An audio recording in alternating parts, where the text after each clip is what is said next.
corrupção, pedofilias, apostas, manipulação de opinião, venda de sonhos. A paixão brasileira, o esporte caricatura do Brasil, o futebol. Porém, hoje eu irei te contar a parte obscura deste esporte. E olha, eu acho que a parte triste é bem maior do que a parte feliz deste esporte no Brasil.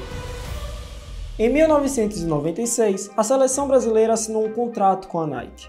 Esse contrato basicamente dava poder quase que total para a empresa. A Nike poderia escolher 50 adversários em amistosos por 10 anos, enquanto a CBF só poderia escolher as datas desses jogos. Neste contrato também dizia que era obrigatório ter pelo menos 8 jogadores titulares em campo. Uma investigação norte-americana sobre corrupção na FIFA e em entidades regionais de futebol revela que esse contrato de 160 milhões de dólares da CBF com a Nike rendeu pelo menos 15 milhões de dólares em propina ao ex-presidente da entidade, Ricardo Teixeira. Ou seja, Ricardo Teixeira recebeu 15 milhões de dólares para entregar de bandeja o controle da maior seleção do mundo. A Nike é uma coisa verdadeira, mas é uma coisa não especificamente, não vi isso especificamente na final. Tem um contrato que o Ronaldo tem que jogar todos os jogos em 90 minutos, mas que a Nike tem uma força do negócio. Tem. Ronaldo Fenômeno foi questionado pela CPI CBF Nike sobre fatos que, para integrantes da comissão, indicam uma suposta influência da Nike na seleção brasileira. A sua escalação no final da Copa de 98, uma festa que a Nike ofereceu para os jogadores em Paris e a presença de um representante da Nike nesta equipe. Ronaldo disse que não conversou com ninguém da Nike no dia do final da Copa do Mundo e que teria sido escalado porque os exames médicos mostravam que ele estava bem.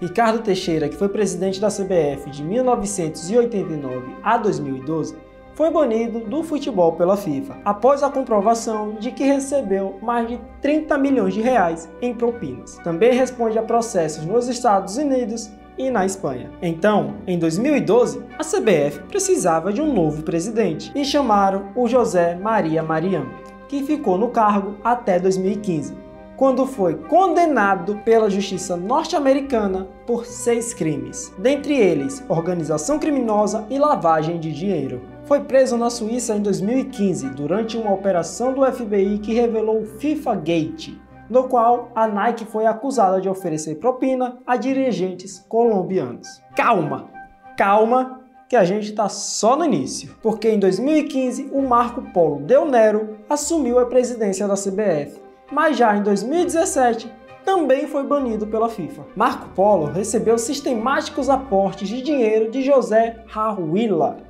se é assim que se fala o nome do cara. José, dono da Traffic Group, admitiu pagamentos de propina a Del Nero em busca de vantagens envolvendo as transmissões de jogos. Lembra de 1996? Então, foi Del Nero que intermediou o contrato de patrocínio da CBF com a Nike. Olha só, quem diria, né? Em 2019, Rogério Caboclo assumiu a CBF e ficou até 2021, quando foi afastado do cargo após uma funcionária da CBF denunciar por assédio moral e sexual. Caboclo fez um acordo com o Ministério Público, pagou 100 mil reais e ainda responde a outras acusações também relacionadas a assédio moral e sexual. O atual presidente em 2025 é o Edinaldo Rodrigues, que já esteve envolvido em diversas polêmicas. O dono do Botafogo, John Textor, afirmou no dia 22 de abril de 2014 que Edinaldo Rodrigues é corrupto. O bilionário disse que sustenta as declarações contra Edinaldo e que tem provas de manipulações de jogos no futebol brasileiro. O empresário norte-americano deu essa declaração em uma audiência da CPI que investiga empresas de apostas esportivas. Então, eu acho que é só questão de tempo para a FIFA banir mais um. Vamos ver. Era tanta corrupção que a Nike criou uma cláusula anticorrupção no contrato assinado em 2022. A Nike queria garantir que nenhuma sombra de Marco Polo, José Maria e Ricardo Teixeira restasse na CBF. A seleção brasileira é algo muito delicado. As pessoas, os treinadores, os caras... É muita máfia, sacou? Na verdade, é muita máfia. Sim. Mas a corrupção na CBF não se restringe a marcas. O empresário e agente Wagner Ribeiro, conhecido por ter trabalhado com Robinho, Kaká e Neymar garante que há esquema para convocações de jogadores na seleção brasileira e que, abre aspas, também existe muito negócio na base, com gerente e treinador levando dinheiro para aprovar jogadores. Vou te dar uma dica só, o jogador que jogava no Sport Recife, lembra? Eu estou falando o nome e isso é fato. Eu vou falar quem é o jogador. Leomar. Sim.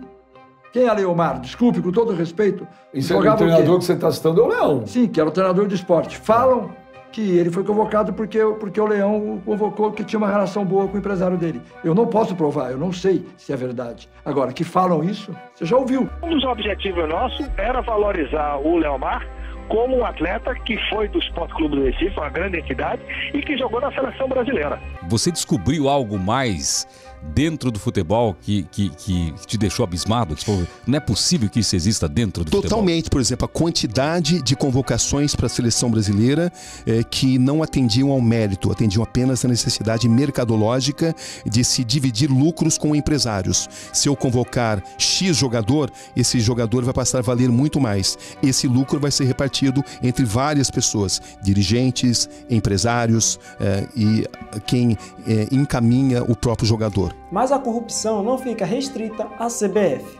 A maior parte acontece em clubes. Você já ouviu falar em Giuliano Bertolucci? Este homem é um dos maiores agentes de futebol do mundo e também é proprietário do Ferroviária, time da cidade do interior de São Paulo, Araraquara. Giuliano Bertolucci foi acusado de tentativa de suborno a um jogador para que ele não entrasse em campo em uma partida de Souza e Ferroviária pela Série D em 2023. Giuliano Bertolucci também é acusado de cometer crimes na transação de Pedrinho ao Benfica e muitas outras polêmicas. Em 2013, Roberto Cabrini fez uma investigação para a Globo chamada Os Porões do Futebol. Nesta investigação, ele mostra casos de compras de serviços corruptos para se tornar jogador de futebol profissional e até ser escalado pela seleção brasileira. O futebol é sujo. Infelizmente o futebol é sujo. Hoje você pagando uma quantia aí, você consegue colocar um atleta numa categoria de base de um time aqui em São Paulo, no interior, em outro estado.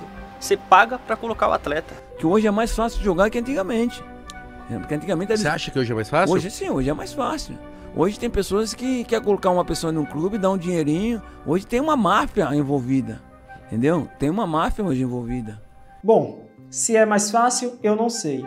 Mas que tem máfia, isso tem. Eu via jornalista que falava bem de jogador ou mal de jogador por grana. Ah, tá.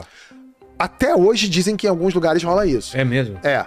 Tipo, você é empresário de um jogador que tá na reserva, você paga um cara pra falar mal de um cara que é titular pra ver se o teu reserva entra. Ou que tá treinando bem e tal. Cara, exatamente, é. Então, assim, isso rola. Isso rola. Mas se você acha que antigamente as coisas eram mais certinhas, você se engana, pois em 2005 a revista Veja trouxe à tona a máfia do apito, sendo o ex-árbitro Adilson Pereira de Carvalho o principal envolvido. Após a denúncia e investigação do caso, o Superior Tribunal de Justiça anulou e remarcou 11 jogos daquele ano, e os árbitros Edilson Pereira de Carvalho e Paulo José Danelon foram banidos do futebol. Ou seja, manipulação de partidas sempre existiram, mas as famosas bets, as casas de apostas, vieram para agravar tudo isso. Em 2022, iniciou a Operação Penalidade Máxima, uma investigação do Ministério Público de Goiás que reuniu centenas de provas e expôs, talvez, o maior escândalo de corrupção no futebol brasileiro. Um esquema de manipulações de jogos. E como funcionava tudo isso? Os apostadores contratavam jogadores e faziam apostas em sites esportivos. Os financiadores asseguravam a existência de verbas para o pagamento dos jogadores e também das apostas manipuladas. Os intermediadores indicavam contatos e facilitavam a aproximação entre apostadores e atletas. E por fim, o núcleo administrativo fazia transferências financeiras para os integrantes do grupo. O grupo utilizava robôs para entrar em até 35 contas ao mesmo tempo para realizar apostas e também utilizavam contas laranjas, contas em nomes de outras pessoas que ganhavam uma porcentagem. Exemplo de jogo manipulado. Juventude versus Fortaleza em 18 de nove de 2022 pela Série A do Campeonato Brasileiro. Os apostadores Bruno Lopes, Ícaro Fernando e Gabriel Tota ofereceram R$60 mil ao zagueiro Paulo Miranda do Juventude para receber cartão amarelo. E aos 18 minutos do primeiro tempo, Paulo Miranda cometeu essa falta. E a entrada do Paulo Miranda. Cartão amarelo no jogo. E aí, torcedor do Juventude, gostou dessa falta? Bom, o Bruno Lopes gostou bastante. Neste vídeo, Bruno Lopes, ex-atleta, comemora o cartão amarelo dado a Paulo Miranda. Mas é aquilo, não colocar mais na cabeça de ninguém e não obriguei ninguém a fazer. Era tudo consensual. Ele perguntasse se queria fazer, o cara queria fazer, se interessava no dinheiro. Bruno Lopes chegou a ser preso por 4 meses, mas agora já está em liberdade cautelar. Mas este caso não foi o suficiente para pôr medo nos manipuladores, pois em 2024 o William Rogato foi preso na Operação VAR, outra operação sobre manipulações de resultados. Desta vez na Série B do Campeonato Carioca. O William Rogato, conhecido como o Rei do Rebaixamento, afirma ter rebaixado 42 clubes ao longo de sua carreira. Ele também declarou ter acumulado mais de 300 milhões de reais com suas atividades fraudulentas, que inclui a manipulação de campeonatos nacionais e internacionais. O esquema de manipulação de jogos só perde para política e tráfico de drogas, em questão de valores. Segundo ele, o sistema é antigo e está estruturado há mais de 40 anos. Rogato também afirmou que, quando uma bet patrocina o seu clube, automaticamente o jogador se transforma em aposta. Rogato ainda disse que um árbitro oficial ganha em torno de R$7 mil por jogo, mas ele pagava R$50 mil por jogo. Mas isso não é só no Brasil, é no mundo todo. O dinheiro sempre fala mais alto. Igual eu falei, dinheiro, né, cara? E dinheiro hoje em dia. Por isso hoje em dia na vida você não vai ver mais um Ronaldinho da vida aí, um Ronaldo, Neymar. Tudo que foi dito agora, infelizmente, não é nada comparado ao que eu estou prestes a te mostrar. Em 2018, Ricardo Crivelli, conhecido como Lica, ex-olheiro do Santos, foi acusado de abuso sexual. Em 2016, o Biratã Ramos, conhecido como Bira, ex-comandante de uma das principais escolinhas de futebol de Marambá, no Paraná, foi condenado a 26 anos de prisão por crimes de abuso sexual de menores e pedofilia. Tinha um preço, e o preço era esse. Tinha que passar por ele e dormir na casa dele. Em busca de um sonho, a gente acabou caindo em uma cilada, contou uma das vítimas. Desde 2011 foram registrados pelo menos 102 casos de abuso sexual relacionados ao futebol, com base em um levantamento de ocorrências policiais e processos na justiça elaborado pelo El País. Autoridades estimam que esse número seja muito maior, já que violências sexuais contra crianças e adolescentes, sobretudo do sexo masculino, ainda são pouco denunciadas. Na cidade de Ribeirão Branco, interior de São Paulo, técnico de futebol em um projeto social da zona rural do município, Altamir Pontes de Matos foi indiciado por estupro de 17 garotos com idades entre 8 e 11 anos. Laudos do Instituto Médico de Itapeva confirmaram a violência sexual em 11 deles. Outros 5 o denunciaram por assédio e atos libidinosos. As vítimas relataram que o treinador as ameaçava, dizendo que mataria seus pais caso revelassem os abusos.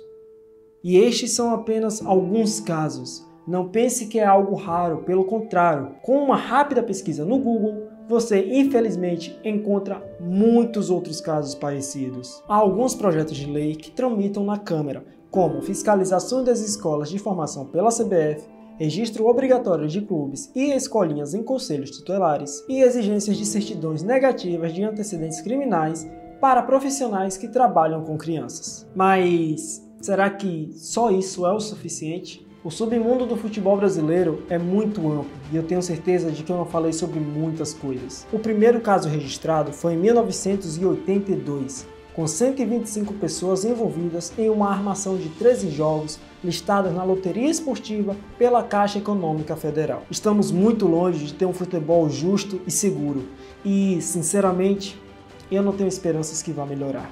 Qual a sua opinião sobre isso? Deixe nos comentários. Eu sou Kevin Pastor, você está no Kevin Te Explica e Muito obrigado pela sua atenção.